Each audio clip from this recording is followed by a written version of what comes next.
AP EAMCET 2024కి సంబంధించి counselling గురించి మనకి ఒక ఇంపార్టెంట్ ఆర్టికల్ అయితే ఈరోజు న్యూస్ పేపర్లో పబ్లిష్ చేశారన్నమాట. దాని గురించి మీకు ఈ వీడియోలో డీటెయిల్గా చెప్తాను.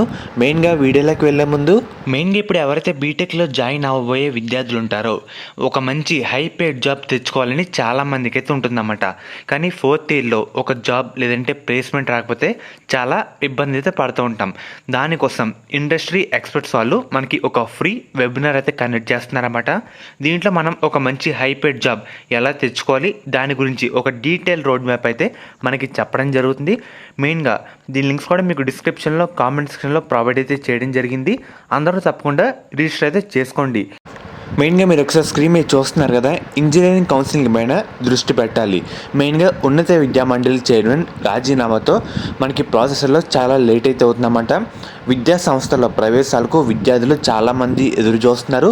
మరియు తల్లిదండ్రులు కూడా చాలా డిమాండ్ అయితే చేయడం జరుగుతుంది త్వరగా స్టార్ట్ చేయాలని. మెయిన్గా మనకి ఫీజుల పైన ఇంకా క్లారిఫికేషన్ అయితే రాలేదన్నమాట. మనకి హైకోర్టు తీర్పును అమలు చేయాలని చాలామంది చెప్పడం జరుగుతుంది. కళాశాలకు ఫీజులు ఇంకా ఖరారు కాకపోతే కౌన్సిలింగ్ నిర్వహించడం చాలా కష్టమైతే అవుతుంది. మనకి కన్వీనర్ కోటాలో ఫీజుల పైన మూడింతల ఎక్కువగా యాజమాన్య కోట కింద వసూలు చేసేందుకు గత ప్రభుత్వం అనుమతి అయితే ఇవ్వడం జరిగింది. కానీ ఫీజుల నిర్ణయం కాకపోతే మనకి యజమాన్య కోట అంటే మనకి మెయిన్గా చేరేవారు ఎంత చెల్లించాలని దానిపైన ఇంకా క్లారిఫికేషన్ మనకి ఒక క్వశ్చన్ మార్క్ అయితే ఏర్పడడం జరుగుతుంది. మెయిన్గా ఏఐసిటి ఇంజనీరింగ్ సీట్లకు సంబంధించి అనుమతులు ఈ నెల 30 వరకు ఇచ్చేందుకు గడువైతే విధించిందన్నమాట.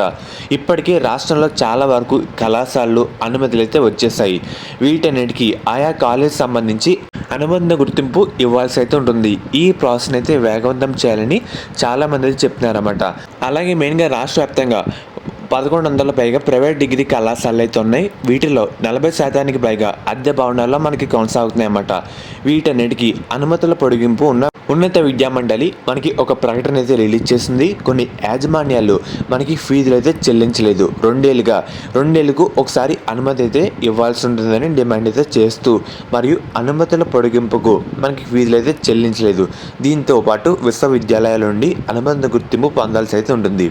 ఈ ప్రాసెస్ కూడా వేగంగా పూర్తి చేయాలని వాళ్ళు కూడా చెప్తున్నారన్నమాట. మెయిన్గా మనకి జూలై మధ్యలో అలా ఏపీ ఎంసెట్ కౌన్సిలింగ్ అయితే స్టార్ట్ కావడం జరుగుతుంది. అంతలో మనకి ఈ పెండింగ్ పనులు కూడా మనకి కంప్లీట్ అయిపోతే ఒక పని అయితే అయిపోతుందన్నమాట. మెయిన్గా ఈ పెండింగ్ వర్క్ కూడా ఈ మంత్ 30 వరకు టైం ఉంది కాబట్టి టెన్షన్ అయితే పడవసరం లేదు. అంతలో పని కంప్లీట్ చేసుకున్న తర్వాత మనకి జూలై నెలలో మనకి జూలై మంత్ మధ్యలో అలా ఎంసెట్ కౌన్సిలింగ్ అయితే స్టార్ట్ కావడం జరుగుతుంది.